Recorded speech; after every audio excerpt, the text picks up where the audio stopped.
Uh, Good evening. I intended to make source sheets, but alas, the time got away, and I don't know. I guess the weather changed on Shabbos. I had a major allergy attack today, so I can't breathe. I apologize. I apologize in advance. But okay, maybe afterwards I'll put together a source sheet. We'll see how it goes. What I wanted to do is just go through a few different ideas, go through the Haggadah. In general, there's a challenge when it comes to the Leil HaSeder. On the one hand, we want everybody who's present and everybody who's prepared their vortlach and their gematrias and the quote unquote cute ideas relevant to the Seder. They have the opportunity to articulate and to share. And on the other hand, that certainly is not the ikar, that is not primary in terms of what the obligation is on the Leil HaSeder. Regarding to Levincha, saying that on this night that we're going to say exactly what happened as we left Mitzrayim means telling over what happened and telling over the Nisim. And there's a balance that takes place. And even within the vorts and the ideas that I guess are further removed from the pshat, finding meaning, giving over that legacy of what it means to be a Jew, what it means to have the amunah, have the faith in HaKadosh Baruch Hu, is certainly part and parcel of what the night is about. So I wanted to share, again, really, I want to call them random, but several ideas that I came across. Most of them are found, I was gifted this Haggadah, Eish Tamid from Rav Druk. Most of what he has is quoted from earlier sources. I will try to quote them as appropriate, but really just go through, and hopefully some of the ideas will enhance your Seder as well. So when it comes to the minhagim of the Leil HaSeder, there's an interesting minhag of wearing a kittel, something which comes up in advance of Pesach every year. Oftentimes, somebody who is an Avelus asks whether they should wear a kittel or not. What would the issue be? What would the question be? So the Taz in Taf Ayin Beis brings down two different reasons why it is that we wear a kittel on the Leil HaSeder. Either it's a sign of cherus, of freedom, of malchus, wearing a beautiful white linen garment showing royalty, or kadei shelo tazuach daito alav, that in terms of there going to be so much joy, maybe it needs to be tempered a little bit, and therefore we wear something which reminds us of the tachrichem, that reminds us of the garments that somebody is buried in. Two polar opposites in terms of the meaning that they're trying to convey. So the Taz writes that perhaps the nafkamina between the two reasons is when it comes to an avel.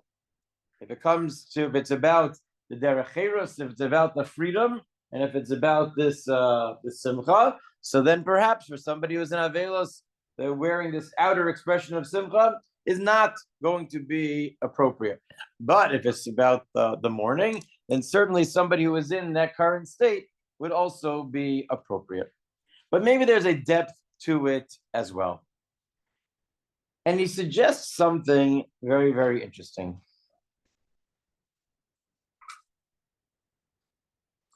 He suggests as follows. Typically, when a person is either approaching end of life or at least more seriously considering the end of life, what does a person do? A person puts together a tzava. A person puts together a will. A will is not necessarily in terms of what assets are going to who, but rather it could also be an ethical will. It is a person considering what is important and what do I want to pass down to the next generation. And in a certain sense, being able to zero in on that question really sets the tone for what the Leil HaSeder is about. I have the opportunity, hopefully, together with family, together with friends, perhaps together with children, grandchildren, whoever it might be. And it's in that moment that I need to think, what is it that I want to pass on? What is it that is essential? If I have to pick what it means, HaKadosh Baruch Hu, God took us out of Egypt and he gave us a mission. So what is the purpose of that mission? What are we here in order to do? So the Kittel, in a certain sense, really contains both elements. It's not either or. It's that because it's a time of this royalty, because it's a time of simcha, because it's such a significant moment, part of what we need to do is remind ourselves of what somebody does when they are forced to consider what life is really about. And that to be able to zero in and figure out what messages I want to be able to pass on, somehow standing there in that kittel actually sets the tone for the Leil HaSeder. An interesting approach. There are others that suggest that maybe in addition to those reasons that are given, there is a third reason that is given, which we often cite when it comes to Yom Kippurim, which is to be similar to the Malachim, to be similar to the angels. On Yom Kippur, we experience that by refraining, by taking that which is the Gashmis, that which is physical, and holding back from it. But perhaps the idea is that on Pesach, we try to elevate ourselves, not necessarily through the physical, but through the spirituality of the moment. Often, when we start the Leil HaSeder, amongst the preparations that take place, there's preparing the Ka'ara. There are different minhagim, how exactly we prepare the Ka'ara, what goes in which space, Api Kabbalah. The Arizal has one approach, the Gra has a different approach. But he points out that it's interesting. If you look at everything that is on the Ka'ara, it actually covers all of the different types of creations. We usually assume that creation is divided into 4 categories. The most basic category is the domain, is that which has no life to it. So you have water and you have salt on the Ka'ara. The next is Someach, that which grows. You have vegetation there. You have the karpas, you have the maror, which is on the Ka'ara as well. The next level is Chai, something which is alive, but is not on the level of a human being. So you have the Zroa, comes from an animal. And then the highest level of all is the Medaber. Medaber doesn't appear on the Ka'ara, but it's us who have the ability as the ones who can speak about all of these other things that Hashem created, and how does it fit into one picture? How is all of this part of the world that HaKadosh Baruch Hu created, and why did he create it? For us. He created it for us to elevate it. He created for us to, as the Medaber, as the ones who have the ability to elevate the rest of creation. We take everything and we have it in front of us on this special night, and that we have the task and we have the responsibility of figuring out how to use all of it in the service of Hashem. The Seder, referred to as the Seder, the order and the steps, there are 15 steps that exist in the Seder, and often referred to as the Simanim of the Seder. And we tend to, many, I guess there's no most when it comes to the start. I was I was driving somewhere Thursday night, so I put on a Haggadah shir from an old friend of mine, and Baruch Hashem, we have our married daughter just came back from Eretz Yisrael, and she is not going to be with us for the Sedarim. So I was talking with her a little bit about it, and I know that things are going to be different. So this person in the shir says, there is nothing more jarring than that first time that you're at your in-laws for the Seder. Then you said, he goes, I know people who are still in therapy from the first time they were at their in-laws for the Seder. Not that anybody does anything wrong. It's just that you assume you grow up in your house and everything, of course it's done this way. It's only done this way. How could you possibly do anything different? So again, I thought it was, there's a certain truth to it, that we're used to it. It's part of the beauty of the Seder, is that, we pass it on and we do things the certain way. But again, you imagine that somebody coming for the first time certainly has a different approach. So we have the siman of the Seder, which I think in most families are sung either each step along the way or at the beginning. Again, I saw something from the Novominsker Rabbi. I think it appealed to me because we were learning Elu Mitzias in Yeshiva this year. So it's the parak in Bava Metzia that deals with lost objects. You have something which is lost. What do you need to find in order to be able to return it? You have to look for an object with a siman, with a sign. That is at the core of the parak, is trying to figure out which simanim are significant and which simanim are not. So he suggests that the reason that we call it simanim is for the very same reasons. What's lost? What simanim are we talking about? He writes, Yadua, it's known ki simanim namru ba'aveda. We talk about simanim when it comes to a lost object. On this holy night, what's lost? Why would we be talking about signs for things that are lost? It says Raki, we start in this world with there are times that we get a little lost along the way. And we become distant, but at the same time, we are right? When you lose your lost object, to you as the owner, even when the object is lost, the object is still precious to you. So no matter how far we may have taken a detour along the way, we are no less precious in the eyes of Hashem. And the Leil HaSeder is the night when we have the opportunity to step by step bring ourselves back to Kadesh, to infuse our lives with a little bit more Kedusha, or to wash away whatever the filth that we may have accumulated along the way. And that is the simanim. We remind ourselves that even if we made mistakes along the way, it's an opportunity, right? There are different times in our lives that we have different ways that we can return to HaKadosh Baruch Hu. And sometimes it's through the typical tshuva, like we have on Yom Kippur.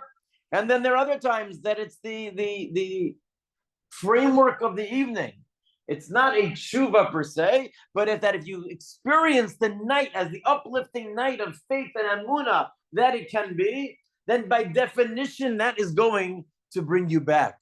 He suggests that's again a little bit more of a vort, but a beautiful idea in terms of what the Leil HaSeder, the power that it has in it. That as we announce those simanim along the way, it's also us saying, you know what, we could always find and we could always make ourselves a little bit better. There certainly is a connection between Leil Pesach and Yom Kippur. Anyway, it's the only two times when we say L'shana haba b'Yerushalayim.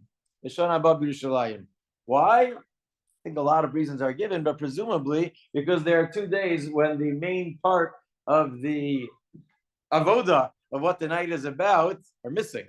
On Yom Kippur, without the Beis HaMikdash, you're missing the essence of what it is.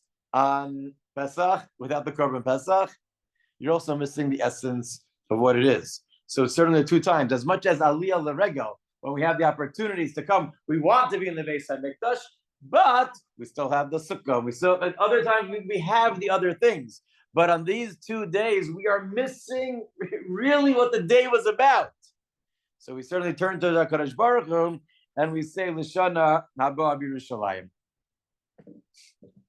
Okay.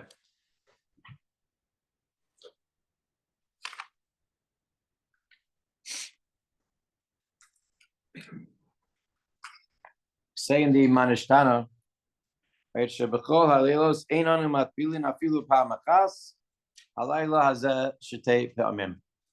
That on all of the nights we don't dip even one time, and on this night we dip twice. This night we dip twice. We dip the karpas in the salt water, and we dip the maror in the charosas. What exactly is the significance of the 2 dippings? So my father often quotes at the Seder. An idea, I think he quotes it from somebody else. He brings it here from Rabbi Palachi. I don't remember who my father often quotes it from, but that the significance of the dipping is referring to going back to the beginning of what led us to Mitzrayim. How did the story begin? What was the first error that took place? Was the brothers of Yosef dipping his coat, taking the ksunas pasim, that sinas chinam that existed, and dipping it into the blood.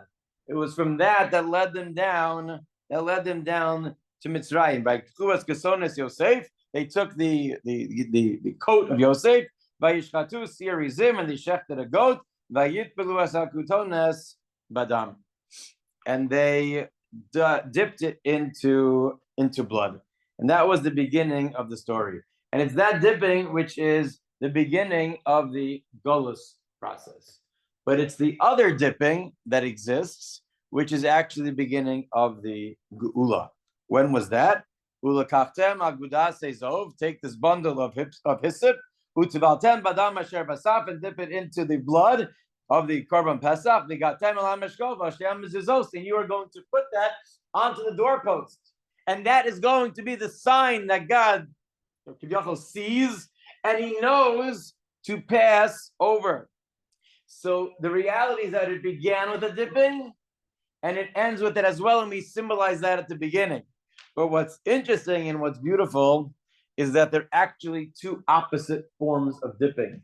When you have the karpas at the beginning, you have something which is sweet, and you dip it into the salt water, which is bitter, which does not have a good taste.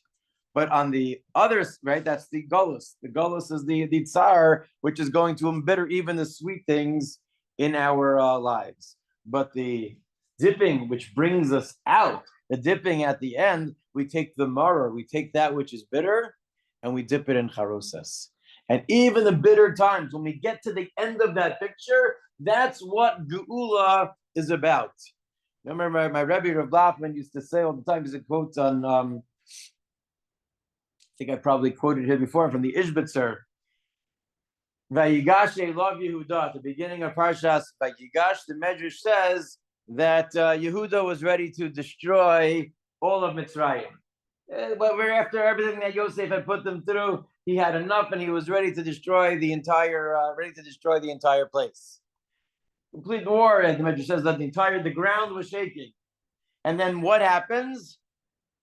Yosef says 2 words, and suddenly everything that didn't make sense along the way, it suddenly fit in and it actually made sense. Yosef says, Ani Yosef, I am Yosef. And now everything that he was doing along the way, when he was asking about Yaakov, when he separated the brothers, everything that made no sense and it just seemed so difficult that he was trying to pick on them, in those 2 words, Limafreya, retroactively, everything suddenly actually made some sort of sense. And he says, the Ishbitzer says, that's what the ultimate Geula is going to be as well. We don't know what those words are going to be. But at the time of the Geula, at the time of the redemption, the Mashiach comes, and suddenly all of the difficulties and the tragedies of Jewish history, it makes sense. Still painful. But somehow that there was a plan, and that it wasn't that God left us, but he was guiding history from the backdrop in a way that we can't imagine. The same way when Yehuda was ready to take down Mitzrayim, there was nothing he could possibly imagine that would make this make any sense. It doesn't. How could it possibly make sense? Look what he's done, and to find the gavia, the goblet inside the bag of the Yamin. How could it possibly be? You know what? Somehow it makes sense. That's what Geula is about as well, and that is what we hint to. That's the remez of the tibul, of the dipping of the maror in the charosas. That the maror, the bitterness of the Geula, somehow, when we reach that moment, which is the equivalent of the Korban Pesach, of when we dip that the hyssop into the blood, we dip it into the charosas, into that sweet charosas, and hopefully with that, usher in that period of Geula. It's a very beautiful idea. We have this the story that the Haggadah tells us, Maaseh, Rabbi Elazar, Rabbi Yeshua, Rabbi Elazar ben Azariah, Rabbi Kiva, Rabbi Tarfon, Shayim Mesubim ben Brak. These 5 great Tanaim are sitting in Bnei Brak, and they're having a beautiful, seemingly, Seder together. They're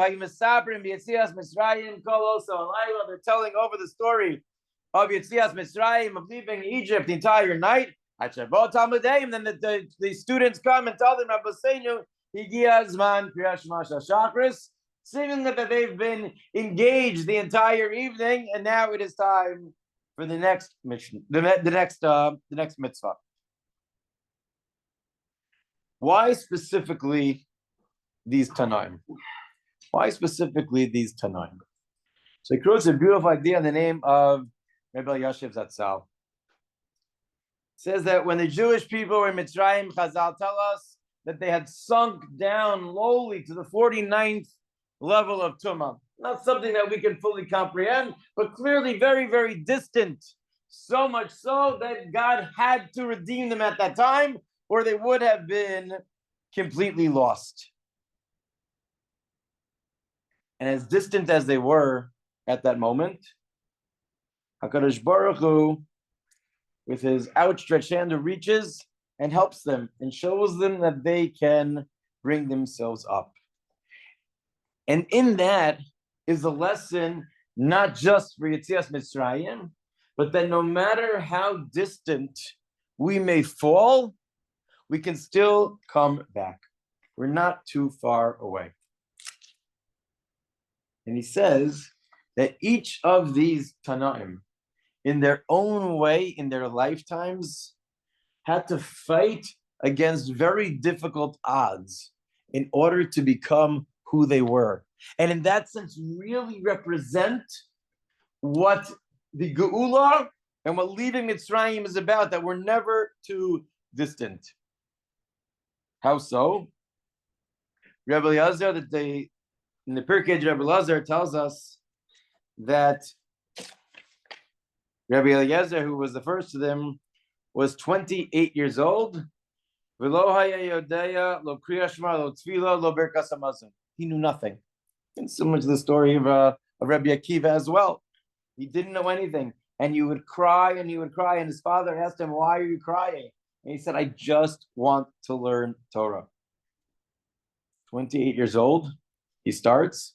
And again, very similar to Rabbi Akiva, sits with the little boys in the cheder, starts with the Aleph Beis, and ends up becoming the great Tana Rabbi Eliezer. Rabbi Yeshua, the Gemara tells us that Rabbi Gamliel once came to the home of Rabbi Yeshua and saw that the walls of his home were completely covered in black. They were covered in soot. And he said, "I can see from this that you deal with coal."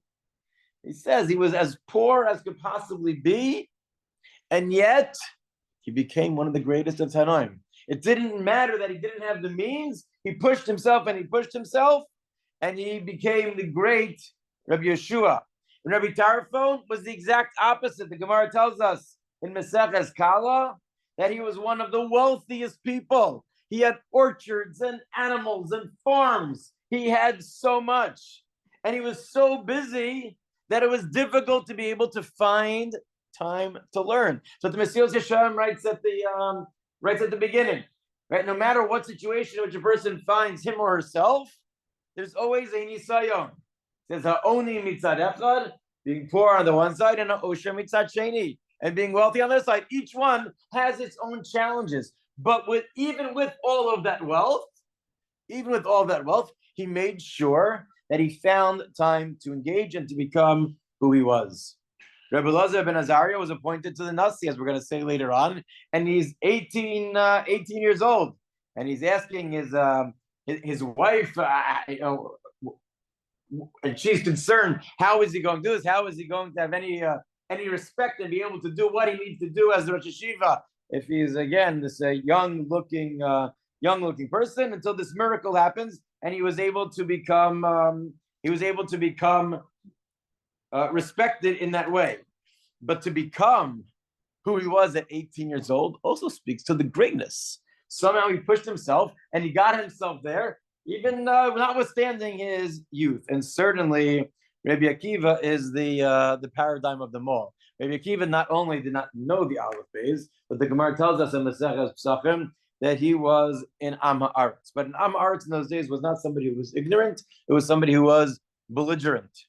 He hated Talmidei Chacham, and the Gemara tells us in Pesachim that Rabbi Akiva used to say, "Give me a Talmid Chacham, and I will bite him like a donkey." And they said, "Why a donkey and not a dog?" And he said, "Because the dog only pierces the skin, but doesn't crush the bones. I would bite him like a donkey and even crush the bones." So it wasn't just that Rabbi Akiva had to overcome a lack of knowledge, but he pushed himself and had to change his entire outlook.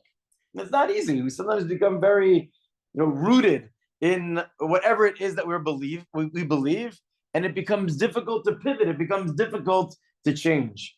And yet they were able to come all of that. So they're all sitting together, the five of them, each with different life experiences, but not typical ones. And they're sitting in Bnei Brak together, and they're having a Seder. And what they're talking about at the Seder is what happened in Mitzrayim, but what they're also talking about, and the backdrop to it, and the depth, is that it doesn't matter. The same way the Jewish people were so distant at that time, and yet they can rise from that and become the incredible nation that they are today. Everybody can do that in their individual lives as well. And the same nisim that took place can bring us back as a nation as well.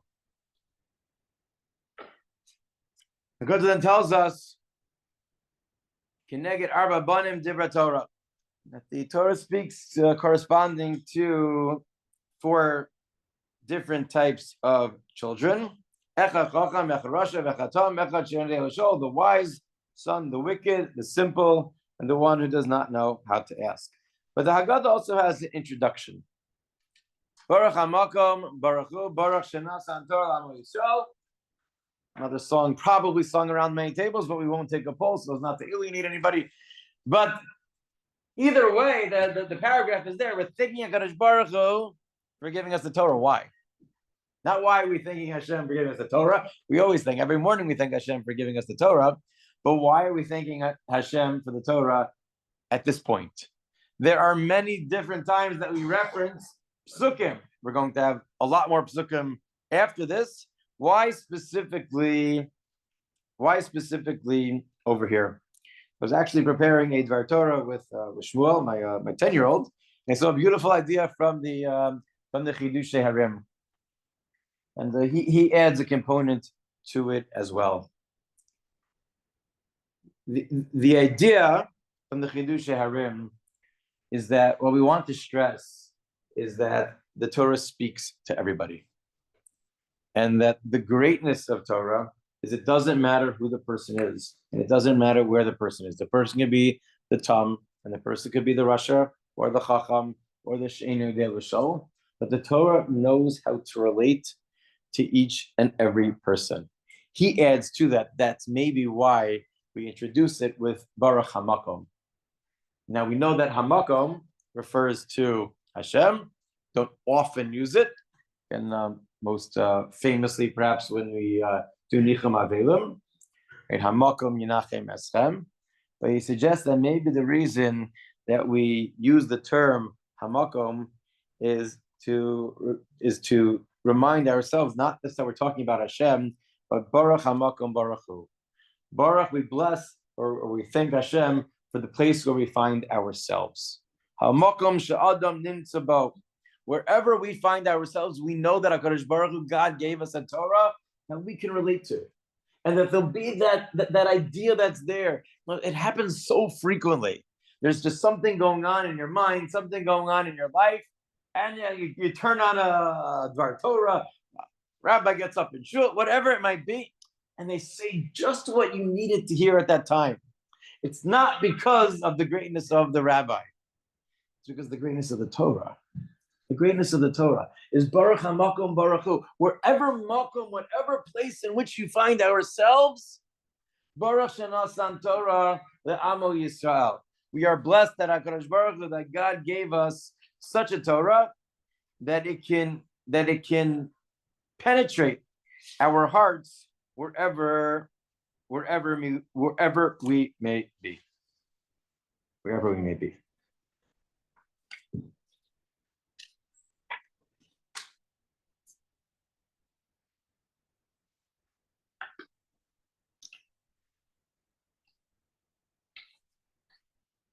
What's the response to the Chacham? So it says, Chacham Mahu Omer, Moha Eidos V'Achukim V'Amishpatim Asher Tziva Hashem Elokeinu Eschem. What are all these laws that Hashem commanded you? V'Af Ata Amor Lo Kelchos HaPesach. You tell them the halachos HaPesach, Ein Maftirin Achar Pesach Afikomen, that we do not have dessert after the Korban Pesach. And many Mefarshim, and many wonder, don't have to be one of the Mefarshim to wonder. What's the answer? What's the answer? So I think someone will explain that we sell you everything until you get up to Ein Maftir Nachar Pesach Afikomen. So all of the halachos, all of the Torah, everything that you need to know from beginning to end, similar to the drush they like to say by the top, At Pesach Lo, from Aleph to Tav, similar idea. We say everything. That's not the simple understanding. The simple understanding is you teach him the halacha that Ein Maftir and Achar Pesach Afikomen, that we don't have dessert. And the question is what is so significant about this halacha?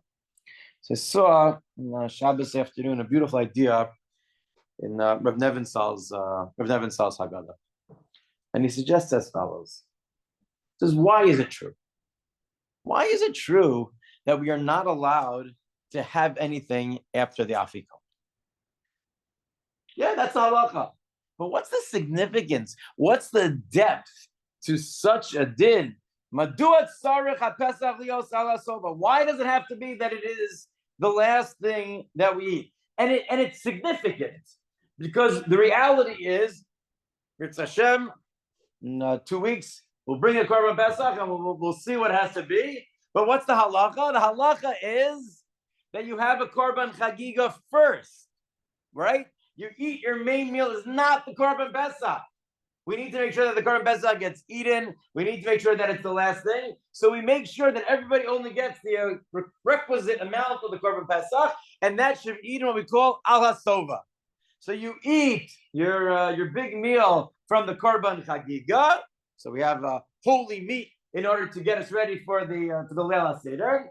But it's that last piece which is the Afikomen, which is the Korban Pesach.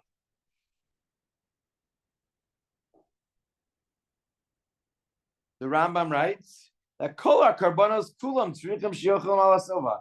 Every korban has to be eaten al hasova. The Gemara in Chulin has a drasha that the pasuk says lemashcha legedula.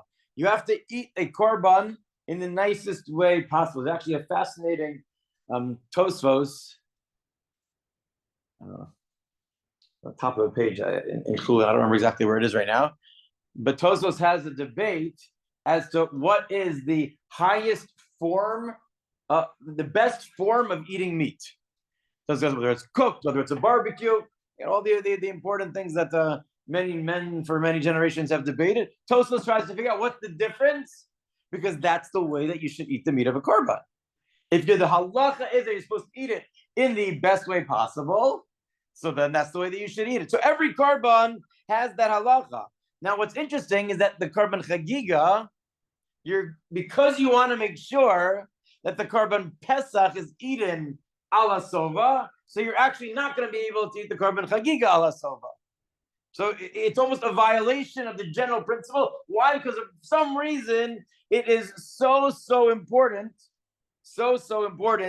to make sure that the korban pesach is eaten as the final thing. And the question is why? So he suggests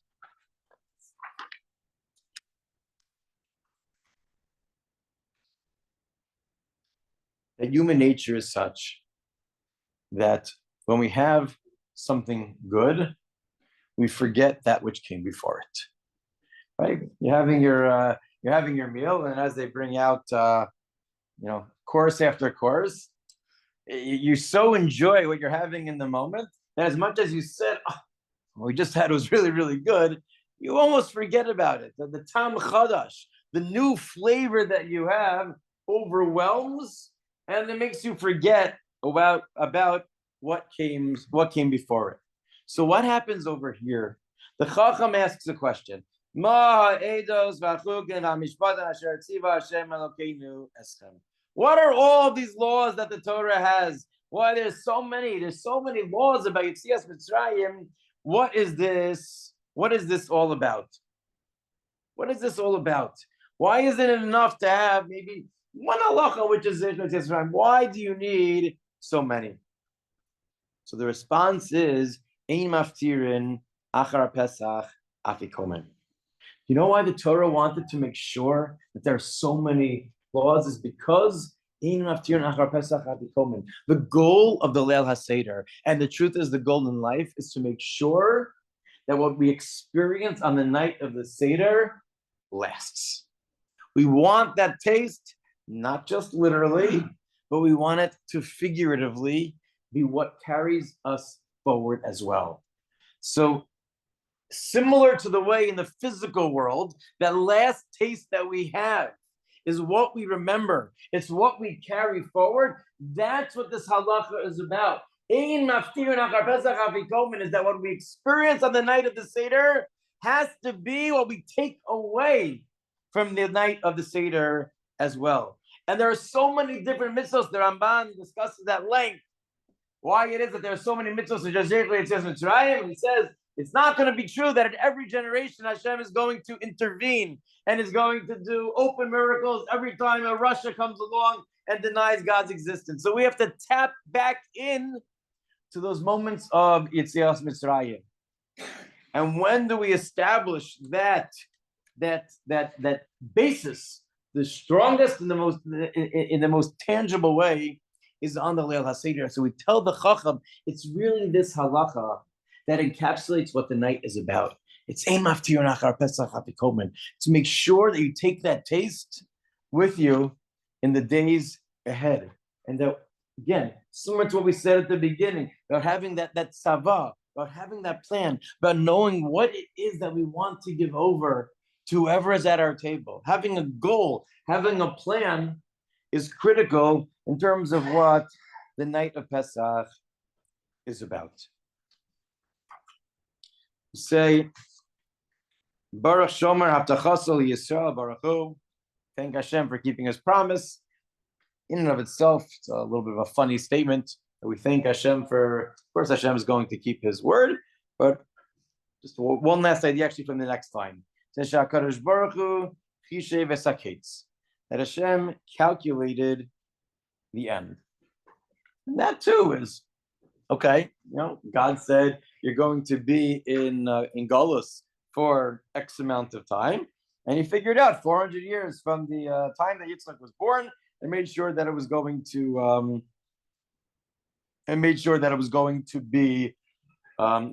be counted. What's the greatness of HaKadosh Baruch Hu, of God? Chishev es haketz.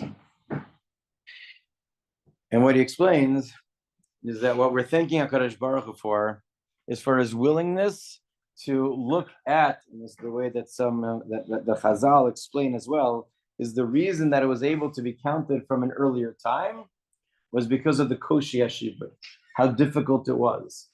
Meaning there were two different avenues that could have been taken. It could have been letter of the law, it has to be this amount of time. But HaKadosh Baruch Hu Chishev es haketz. He is able to make calculations that nobody else can possibly make. Right? There's no way to figure out what is the equivalent amount because we were doing such back-breaking work. Then it's as if 400 years passed in 210 years. That is only HaKadosh Baruch Hu. That is Chishev es haketz. He made those calculations and did not hold to what we may call the letter of the law in order to make sure that we would be able to get out at an earlier time. Maybe one last idea. One of the psukim that we quote when we get to all the drashas, vayikod ha'am vayishtachavu, and nation bowed down. And Rashi says, Vayikod ha'am, the nation bowed down. Al besoros ha'geula ubias haaretz. They heard the good news that there's going to be redemption. Ubesuros habanim sheyiyu lahem, and that they were going to have children. They're going to have children. And that last statement of Rashi seems to stand out. Right? I understand that they're thinking Hashem there's going to be a gula. I understand that they're thinking Hashem that they're going to get into Eretz Yisrael, but having children seems to be it's a natural process. It's not that HaKadosh Baruch Hu was doing something that otherwise they wouldn't that they wouldn't have been able to get. So what is it they were so amazed by that they were thanking HaKadosh Baruch Hu for having the children? So Simchel Zisselbroid in his commentary on the Ramban connects this to the Ramban at the end of Parshas Bo, which I alluded to beforehand, which he says that the goal of examining and appreciating what HaKadosh Baruch Hu does for us in the world is that through the Nisim Gluyim, we realize that everything that happens to us in our lives is also an ace. It's when you realize, because how difficult things are, that Hashem says, wow, I'm going to take you out, and there's going to be a gula. And it makes no sense, because the only way there's going to be a gula is if there are going to be makros, something supernatural has to happen. And the only way they're going to get it there to show is somehow these slaves beat all of these nations. It doesn't make any sense. But once you appreciate that, then you realize ubesoras habanim, even having children, even the things that the fact that I can wake up and that I can breathe, all of the nisim nistarim, all of the hidden miracles that we may refer to as nature, that is something for which we thank HaKadosh Baruch Hu for as well. And that is also part of the Leil HaSeder.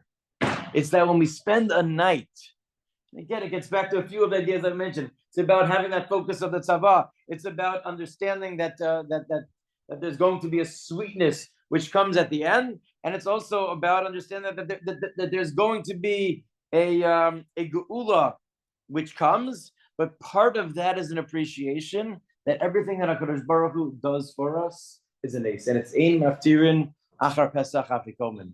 It's making sure that this night is going to be a night which isn't just about one evening. It's about figuring out how we inspire ourselves and how we inspire those around us to bring meaning to everything that we are doing. That when we come out the next day, as tired as we may be, it's with a drive, it's with an understanding, it's with a depth to our lives, and that hopefully HaKadosh Baruch Hu sees that we put the effort into it, and that L'Shana Haba, still have a chance for this year, that L'Shana Haba B'Yerushalayim, that the Pesach, and the way that it should be, we will be zocha to that as well. Yeah.